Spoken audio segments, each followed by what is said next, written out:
Despite what they say, there's no mystery in simply holding on. And what is home, if not the choice, over and over again, to stay?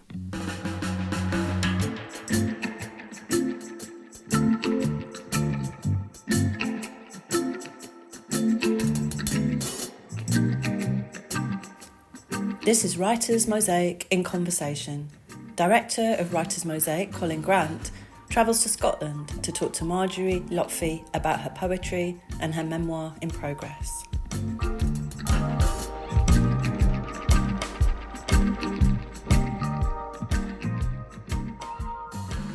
We are in Galloway, on the southwest corner of Scotland, on the sea.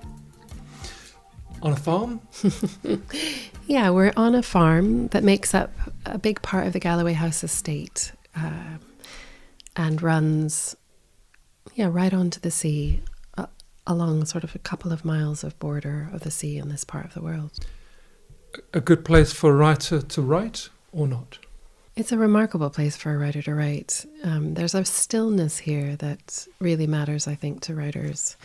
It certainly matters to me in terms of hearing your own voice. I think the busyness of city life is hard sometimes to not be distracted or not have things come in. But there's something about being in a place like this that just allows a kind of stillness and then what you really need to write to come through in some way. I think artists and writers both find that true here.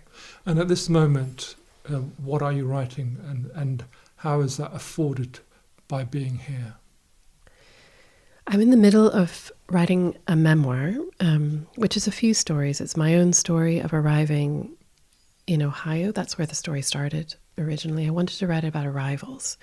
So it started with me trying to write about what it felt like arriving as a little brown girl in a very white town in Ohio, waiting for my father to get out of Iran.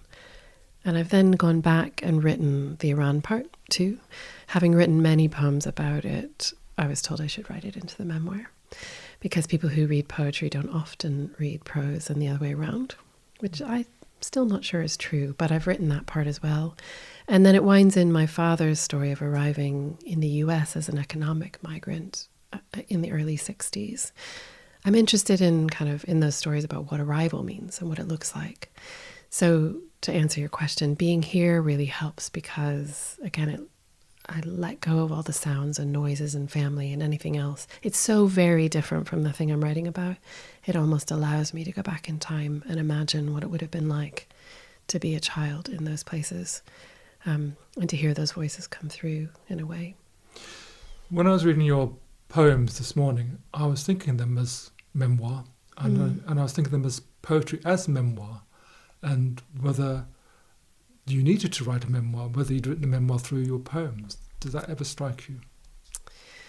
Yeah, I originally pitched the memoir as a project to the Scottish Book Trust years ago, saying that there was something about being able to tell more of the stories and layer them in a different way in prose.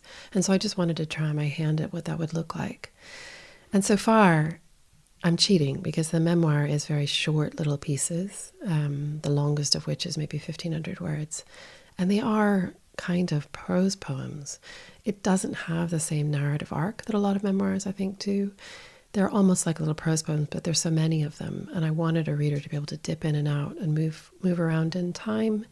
So I think I'm probably doing half and half, if I'm honest. And these poems in the book, anyway, are tighter and shorter and smaller. You can't really tell a very big story well, I don't think, in a poem. I mean, you can if you're T.S. Eliot or someone else, but generally, I think you can't tell a bigger story in one poem.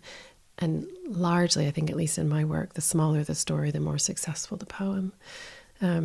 So yeah, I think I need the longer form of memoir, although in my case, I've kind of bastardized it into a set of prose poems, really.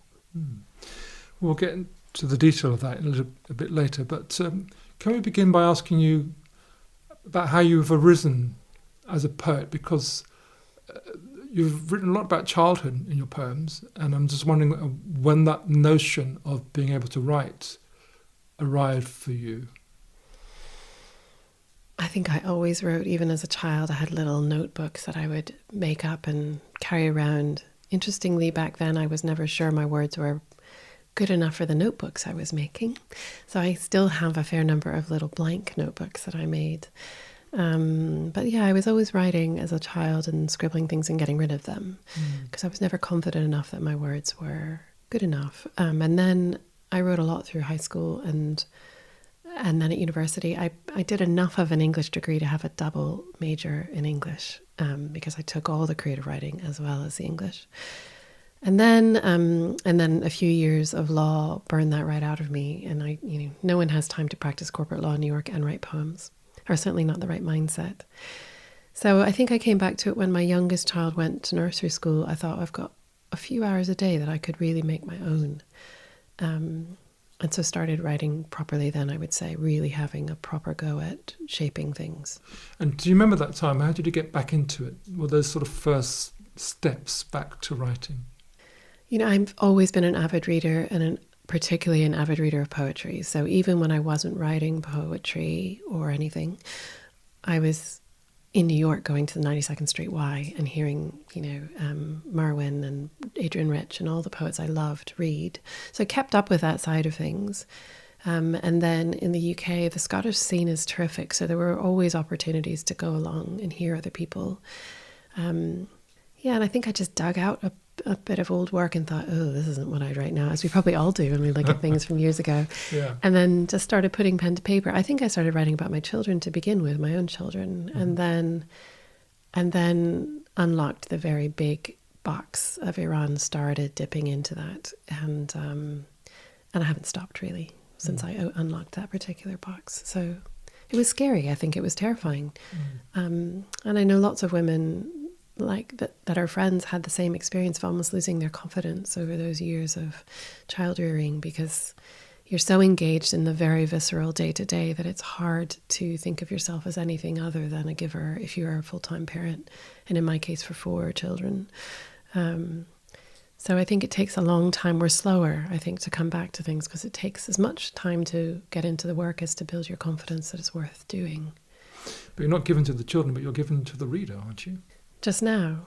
Yeah, I think writing is an act of offering to someone something that they may come to prize in the way that you offer yourself to your children in rearing them. That's a really interesting suggestion. I think it's true. It's scarier, I think, to write than it is to rear children. It's probably more risky to rear children in terms of that. You never know what you're going to get, and in fact you hope you don't know because you want them to be themselves and not the thing you formed. Whereas the reader, you have some control over what you offer them, but if you're doing it well, I think it's got to feel scary. It's got to feel like you're offering a part of yourself. What did you think you might have brought from law into writing? I think there are real benefits to practicing law. It's interesting, when I decided to go to law school, my professor that was helping me at university said, don't do it. Law teaches you that there's one right answer. And writing teaches you that there isn't one right answer, that there are multiple answers always. And to be fair, it took me as long of not practicing law as practicing it to kind of get that idea out of my head. And yet it teaches you a real precision and care with language that I think you don't get otherwise, a real discipline around every word needing to be the correct word. And until it is, not letting it out of your sight, a real protection of your language and not being sloppy. And if you feel that there's any sloppiness in it, not letting it go. So I think there's something there about, creative writing can be a bit like contract writing. Every word could mean lots of things. So you need to be absolutely sure what you're trying to say. But the inverse of that, of course, is that when you let writing, particularly poetry, out of your sight, you want the reader to imbue it with their own sense of meaning and what they see in it. Whereas contract writing, you want to be really clear about what you're saying so that everybody's clear about what's on the page. And what about a way of looking, a way of feeling? So when I was at medical school, in the first year we spent learning about anatomy and dissecting cadavers. And we were taught very strongly to think pathology all the time. You're walking down the street, you're walking down Whitechapel High Street, the medical school's in Whitechapel in London. There's a man bent over, he's got a mirror in his hand.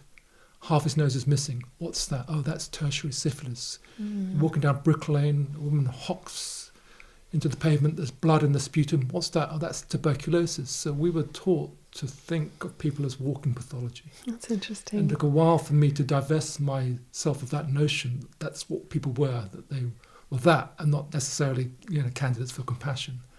Was there a way that you had to divest yourself of thinking of clients in a particular way, in a dispassionate way perhaps, that wouldn't serve you well as a writer?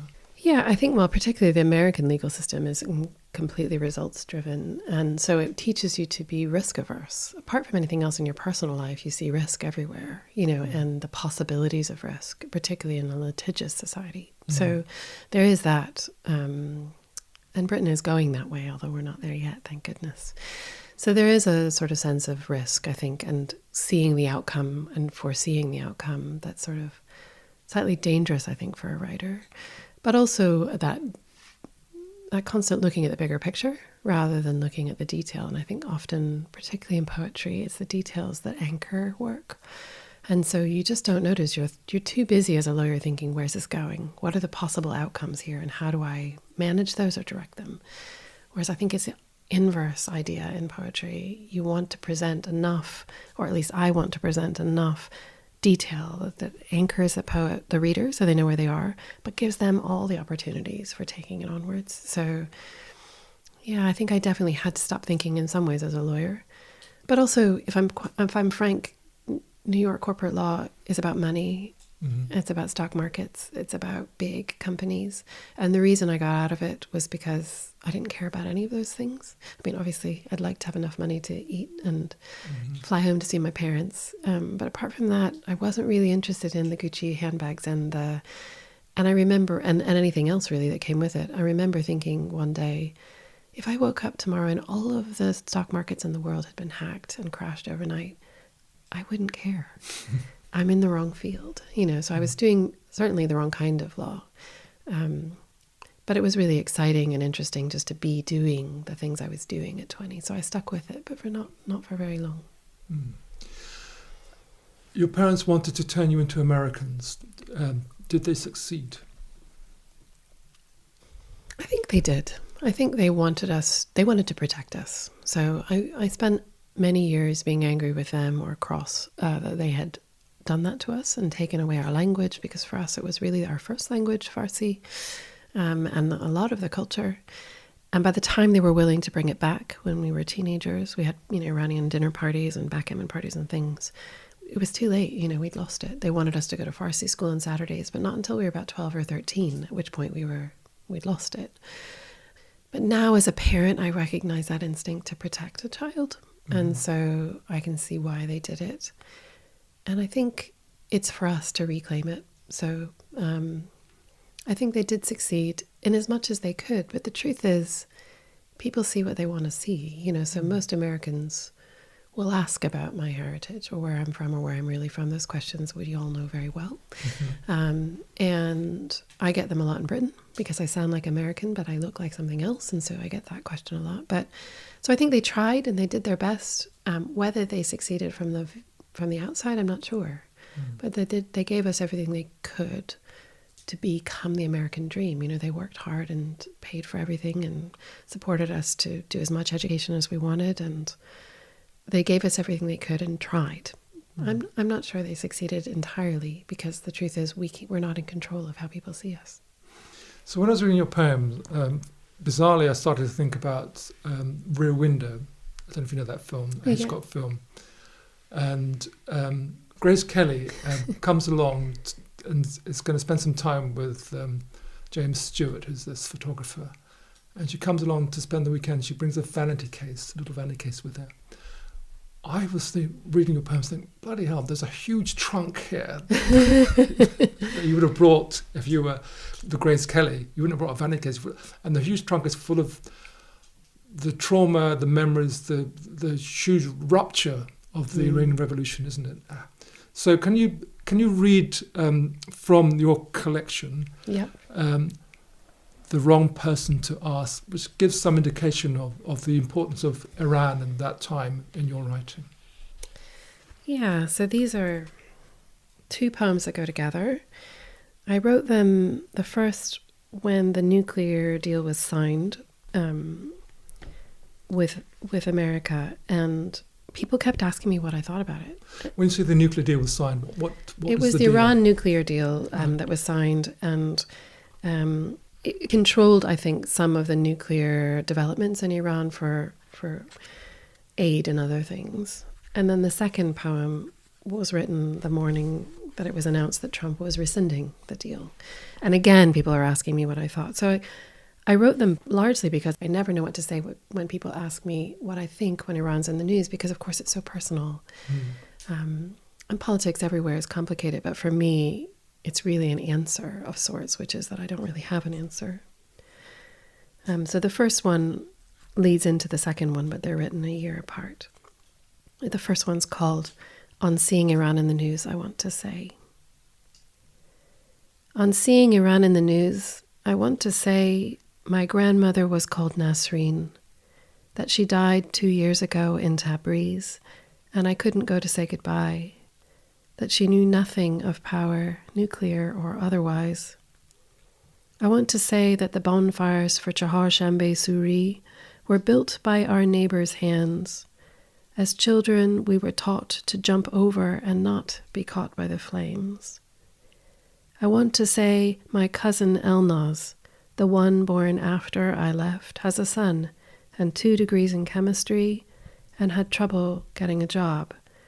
I want to say that the night we swam towards the moon hanging over the horizon of the Caspian Sea, we found ourselves kneeling on a sandbar we couldn't see, like a last gift. I want to say I'm the wrong person to ask. The wrong person to ask. Ask me for the measure of rosewater in baklava, how to butter each layer of phyllo away from the corner so it holds itself apart under heat, or the exact crush of pistachio, fine as rubble, not yet dust. Ask why the man squatting on our roof in the worst sun of Ramadan refused even a sip of my water. Hichi, he'd said, I want nothing. Ask me how to speak one kind of English at school and another at home.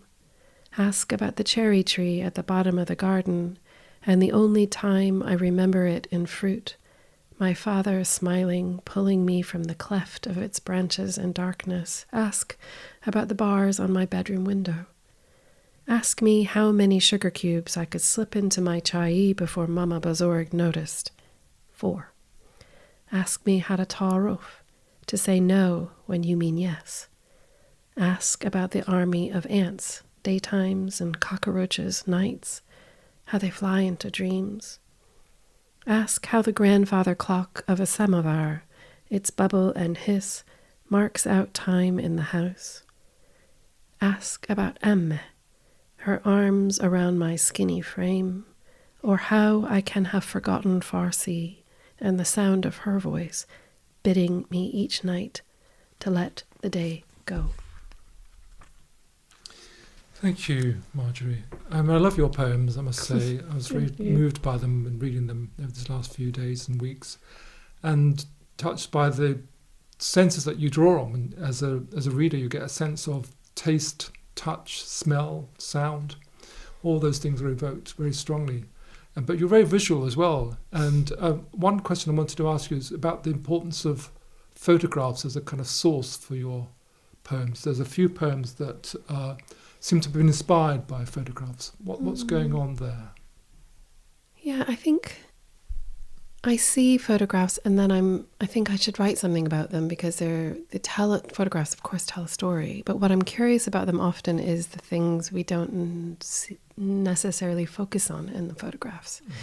So the poems in the book that are about 2 images about Gaza, I'm focusing in some way around the edges of the photograph, the kind of There's bits. The picture of girl and small boy. This is in Barish. Yeah, Barish, Gaza. 2014. Yeah. And then picture of boy looking away the next year. Yeah, it turns out I write poems in year pairs. I hadn't realised that until now. Yeah, so in that one again, the second one was written in fury that things hadn't changed. And it was a similar boy, except he's sitting on the rubble of his home, which had been bombed, and his father had been killed in that bombing, and the boy's quoted in the article as saying, "Who's going to teach me now?" which has really got to me. But in that image, for example, there's another little child in the corner of the photo, and his fist, which struck me as very moving. So I'm often looking at photographs and then really looking around the edges. I think that maybe it's just a poet's job. It's a good metaphor for what poets do. They look at something and then they look around the edges to see how what we see in our peripheral vision maybe makes more of the thing that we are looking at, or maybe subliminally does that. And so maybe that's why I'm interested in photographs, because I'm interested in what else we're seeing and taking in, but not actually focused on, not actually consciously admitting to ourselves. So maybe that's it. There's another poem in the book as well about a photograph of men during the Iranian Revolution, and it's really about a woman taking a set of like a Tipex to it. Oh yes, and yes. The taking correction. the men out. Yeah. Yes. And I think I had no idea what I was doing when I wrote it, but I think it's that way of trying to manipulate memory and the way we might white something out or take something out of it and take something else out of it. Partly because, again, in that image, I was curious about a little boy who's throwing a stone probably in it. Mm-hmm. But he was about the same age as my son at the time, and he looks like he's bowling a ball for cricket, and my son was a bowler at the time. And, I had a moment of thinking, Christ, he could have been my child. Where is that boy now? So one by one, I kind of visually erase these other men who are standing around, petrol fires, until he's just a boy, surrounded by trees, throwing a stone, trying to kind of recreate or correct our own memories. And I suspect is probably the way our memory works anyway. We focus on one thing and forget all the other things that go around it. So yeah, I hadn't really noticed that I was interested in that in particular, but... Yeah, because sometimes memory is about what you exclude as much as what you include. Yeah. And trying to imagine a better life than the reality for that particular child or moment. Yeah. And I also wonder too whether as poets we kind of have to do that. Like I think if you tell too many stories at once, you lose the power of the story or any piece of it. And in fact, in some ways, I think the poems I've just read do that thing. The first one, there's so many things I wanted to get in there that in some ways none of them stand out. And that's the point of that poem, is that there are 100 ways that Iran matters to me, and none of them happen to be about the nuclear arms deal. But generally, I think as writers maybe, but certainly as a poet, the more you can focus on one thing, the more important it becomes to the reader and the more they engage with it. So I think it's part of the act of being a writer. You're a very empathic writer, I think. And another photograph where you conjure the boy and conjure what's going on in the boy's mind when he is on a migrant's boat that's left Turkey. And it's a photograph, I think, published in the New York Times. And it's called, and you wrote a poem. I wonder whether you might read this poem as well. Sure. It's called The Last Thing. And Sergei Ponomarev is the photographer. Can you give us some sort of background before you tell us before you read the poem? What's the background to this poem? Yeah, let me find it. Yeah. This is an image of migrants landing on the beach in Greece in a boat, back when they had real boats and not dinghies. And this is 2015, is it? Yeah. Or thereabouts? Yeah. And he won a Pulitzer for this photograph as well. It's a remarkable image because the boat, we'll all be familiar with these images now, but they weren't that familiar sort of almost 10 years ago. And it is an actual wooden boat. But what's remarkable about it is that there are men in the water, not swimming, but obviously hauling the boat in. And the boat is crammed with people. What struck me is that there's a boy in it, and they're all dressed in winter coats. There's a boy who's stripped off from the waist up, and his arm is outstretched, and just beyond it is his coat. He's obviously just mid-act of flinging it. It made me think of my brother, who my mother could never get him to wear a coat. He just didn't feel the cold. It also made me think of my uncles who came out of Iran after we did during the Iran-Iraq Revolution and waited in refugee camps. And, you know, that idea of when you're a teenager and when you're away from your mother's gaze, you finally do the thing that she's forever asking you not to do. So yeah, that's where the poem came from. And I just imagined him as my own son or my brother or my uncle's finally about to land. And what the heck is he doing throwing his coat in the middle of what is obviously the middle of winter? So the last thing. She always told him to put his coat on, but he didn't feel the cold. Nights he'd come home without it, to be sent back out for its black form waiting like a dead animal on the corner where the only street lamp still worked, where football was possible after dark. The morning he leaves, she pushes it into his bag like a relic, listing the reasons he'll need the weight. Winter is coming. It's the last thing he loses. When all the bags are gone and the men chest deep in water hauling the boat to land, he keeps his shoes for shore, flings the coat overboard. I love the defiance of that, actually. I really love that. I'm not going to be cast as a victim. To hell with that. And I'm just going to reclaim my youth, my kind of spirit that's not going to be bound by the strictures of the life that are governed for me henceforth. Yeah, and I think maybe you're right.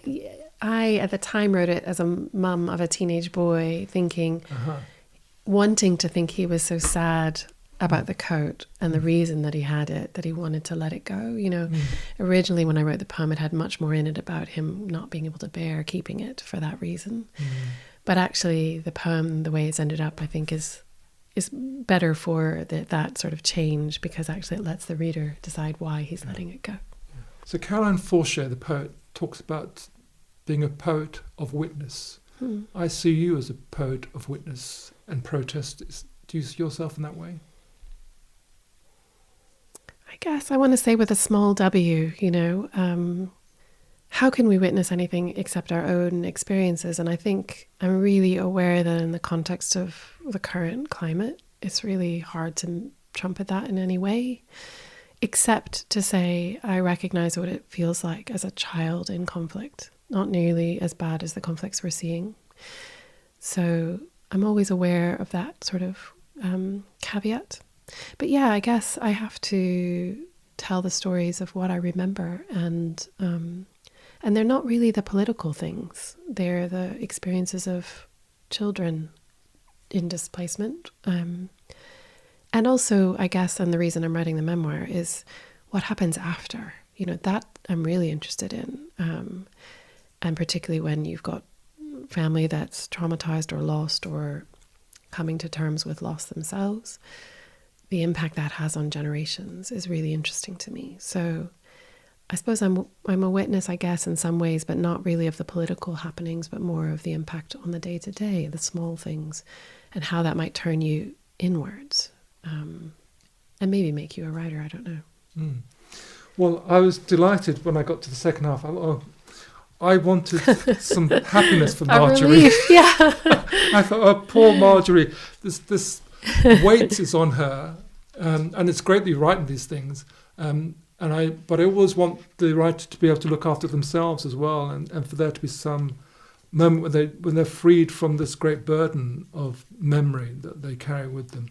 And there's a lovely poem, which I'm trying to find now, where your daughter or your daughters are asking you to remind them of something about yourself. Where is it now? Do you know the one I mean? I do, yeah. When they ask, on when 61. Would you mind reading that when they ask?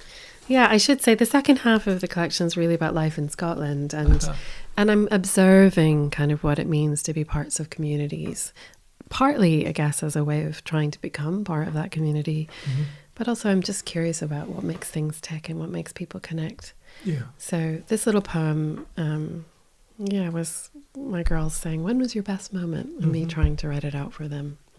When they ask, for Nazreen and Florence. She wonders what to tell her daughters when they ask for her best hour. Now, she wants to say, just now. But instead tells them about her first martini, how she was unsure whether to lift from the rim or the stem, and afterwards throwing open her arms to the constellations, Orion and the backwards Taurus and Gemini, on the ceiling of Grand Central Station. She warns them never to trust a city clock, to always carry house keys in a front pocket, and then adds how walking the streets of a town where no one knows your name can itself be a form of comfort, says, there is safety in loneliness. I think that's the poem that my daughter Maya really loved, and I love it too. And it just reminds me of the lessons that the parent imparts to the child, the lessons for the future, the lessons for living. And I hope your kids love that poem as much as I do. They do. They're all wanting their own poems, but yes, they do love them. And they didn't mean to be negative. It was just like how to live in a city. And there's something about Grand Central Station there, because if you're ever there, the ceiling, the constellations some of the constellations are the right way round and some of them are the wrong way round. And the idea is that it was painted from somewhere in the sky. So it gives you the feeling of being somewhere in the sky. I think that's probably the place of a parent too, isn't it? Yeah. There was a great line, though. What's the line now? Tell them about her first martini, how she was unsure whether to lift from the rim or the stem.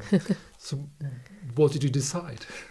I think it's a Persian tradition of lifting your teacup from the rim. That's because you drink tea in little tulip glasses and they're really hot, because we don't have milk in our tea in Iran. And so you would never hold a tea glass from the body of the cup, and they don't have handles. So you learn to hold a glass by holding the rim. And there's something about a martini that's quite sort of pleasant to hold that way too, but I think I did it the right way and held it by the stem. A random question, perhaps. What does James Berry mean to you? I think James Berry is someone who allowed all of our voices to come behind his. I should tell the reader that you won a James Berry Award, didn't you? Yeah, and he was a fine poet, but also just a trailblazer that allowed so many of our voices in our own voices come out. So I think partly just going ahead of us, but to not being afraid to use his own voice in his own speech, I think gives everyone who comes behind him confidence that how I say it has got to be right, rather than using your diction, your voice. So. Oh, that's interesting, because I struggled a lot with my publishers, sometimes including Jamaican vernacular, and arguing that it should be included and people get it, and I might give them hints as to what it means, but it's important to include it nonetheless. Yeah, and you look at poets doing that now. The last two winners of the T.S. Eliot Prize, Jason Allen Payson and Anthony Joseph, are absolutely using their own voice and their own diction and the way they would speak and the way their families would speak, with no explanation or translation for their reader. And I think that's right. There's this question, and one I kind of dodge in my book, about whether we should even be italicizing the Farsi. I've italicized it, but I'm not sure I always will. Lots of friends don't even bother with that anymore, and it's up to the reader to do the work, to follow along. So, yeah, I think James Berry was the starting place for that for a lot of us, but I think hopefully it's becoming de rigueur now. Yeah, I think it is, actually. I love also the fact that you're involved with other readers and writers. What's the impetus behind your involvement and starting of the Open Book project? I think it was really seeing loneliness, if I'm honest. It's a quiet loneliness project. The literature really matters in the sense that it's got to be open enough to have gaps so that people can have a view about what happens in it. So what we read in the sessions really matters. But so I should explain, this is a group of readers will come together and a writer will read a passage, or somebody will read a passage, and then you'll discuss the passage? Yeah, so we come together. It's like a book group, but you don't do any reading in advance, which is great for the people turning up. We read something together and talk about it. In open book sessions, it's a piece of prose and a poem. And then in about a third of the sessions, people will do some writing on the back of that. But it started as a loneliness project. It started as people needing somewhere to be, largely a GP friend saying to me, I wish I could prescribe reading groups for my elderly patients, because so many of them come to me just to have somewhere to be and someone to talk to. And then the model works because you don't have to talk about yourself. You can talk about whether you like that poem or whether you like the father in the story, and you don't have to talk about what's happening in your house, which I think can be hard for the elderly, can be hard in prisons. So we increasingly have moved into places where people find it hard to connect with other people, and so largely we're helping them build a community, and then using texts that allow them to see that literature has huge gaps in it, good literature, and you get to decide whether he's a good guy or a bad guy, and it's okay. So that's a confidence building part of it, and that's largely how we've grown, is helping people come together and build little communities of their own, because increasingly we live in this sort of very divided world where people live in their little silos, and then often people will come to our groups and say, it's the only time I hear my own voice all week, it's the only time I speak all week, it's the only thing I do. So that's where it came from. My impetus on the writing was started, I think, because I was working with refugee and migrant women, understandably, because of my background, and finding that they didn't get into a text until I started asking them about their own experiences. So I might read a poem about spring and then say, well, what was spring like in Syria or Afghanistan or Kenya or wherever they're from? And then they'd suddenly come alive, And so as a writer, I started writing down what they were saying and making those pieces into poems. And they were so proud of that work that's where the writing side of the charity came from, giving voice to people who feel like they don't have a voice, nobody's interested. So part of it is creating the work, and then part of it is finding a platform for it so that people see that in fact what they say matters, is beautiful and matters, and their history matters, not their trauma, dislocation journeys here, but actually what they bring with them in their own history matters, and that other people in Scotland largely want to hear it and are interested. So the more we did it, the more popular it became, and it's fair to say it's grown arms and legs. Well, I'm touched by the notion of reading aloud. Sometimes I hear it as reading aloud, as in you can hear the reading, but also reading is permitted. Oh, yeah. Reading aloud. Yeah, that's really nice. Yeah. I think a lot of the groups that we work with don't read or can't read. So I did a year's work in Low Moss Prison near Glasgow. I did our first prison myself because I wanted to learn the lessons. And about half of the guys I worked with, I would say, didn't read or wouldn't read or couldn't read, not sure, wouldn't pick up the text. But it was amazing to hear them engage with really difficult texts, really difficult writers, Raymond Carver, Walt Whitman, Seamus Heaney, really T.S. Eliot, really tough stuff. And it was brilliant to see them engage and think, oh, maybe this is for me. Maybe I do have thoughts on this. And so part of the project is to lower the barriers for entry. And part of it is to remind people that, their thoughts matter, that, just because they can't necessarily read the text doesn't mean they don't get to engage with the ideas behind it. So, yeah, loud in lots of ways. Can we draw this to a conclusion by thinking a bit more about your forthcoming memoir, which you're presently writing? And I was listening to some of the reading that you've been doing for us this morning, and you writing about yourself, but in the third person, Marjorie or she. When I teach memoir writing, I always say to the students that I'm teaching that you must see yourself as a character in the story that you're telling, and that you must serve the story, not the story serve you. Does that resonate with you? And why have you chosen to write in the third person?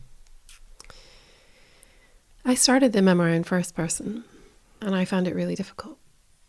Putting yourself back, there is an act of putting yourself back into a situation, particularly these situations, which were difficult. Even when we weren't in danger, they were almost more difficult, strangely, because by then our family had broken up and my dad was stuck and my mother was, struggling.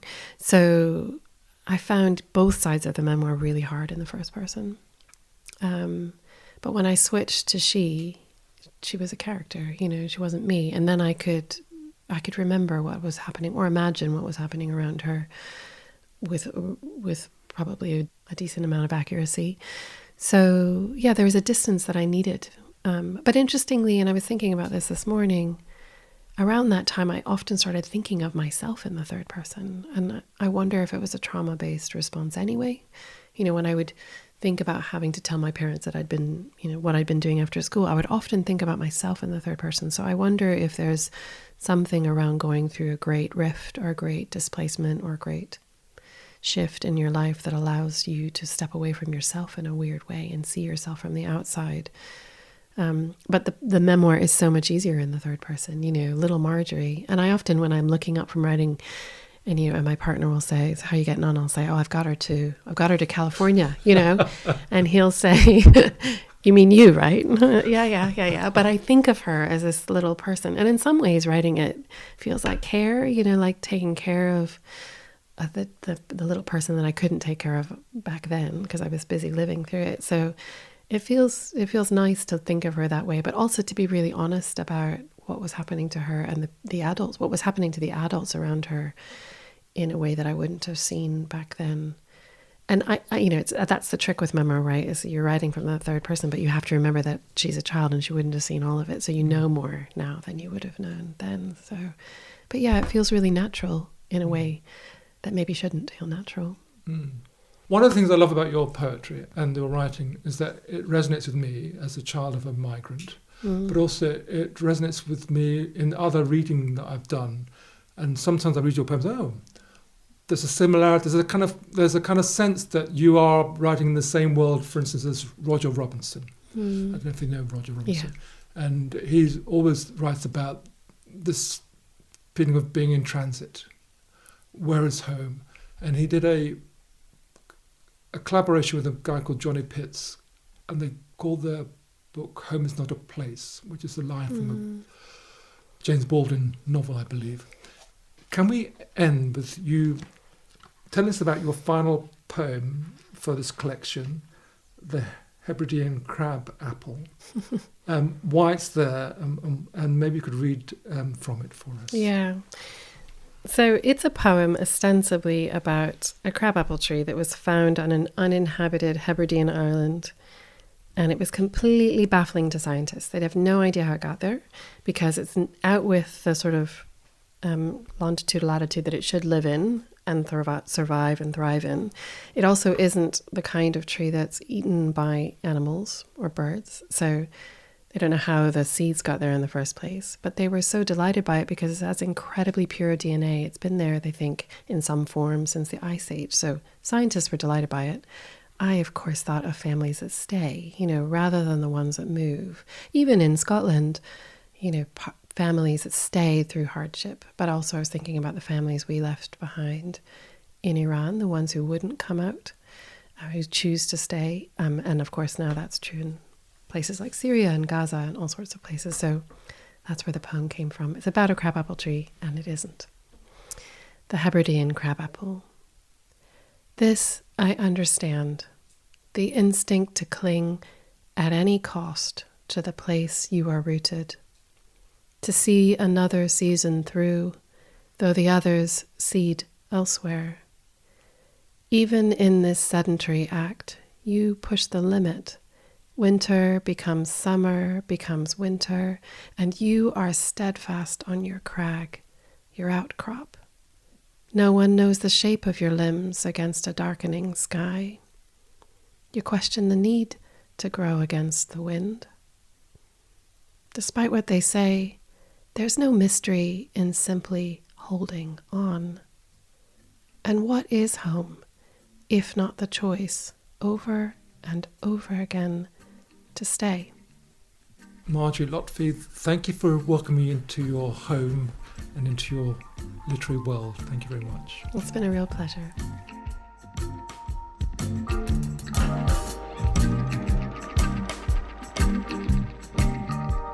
Marjorie Lotfi was in conversation with Colin Grant. To hear more writers, go to writersmosaic.org.uk.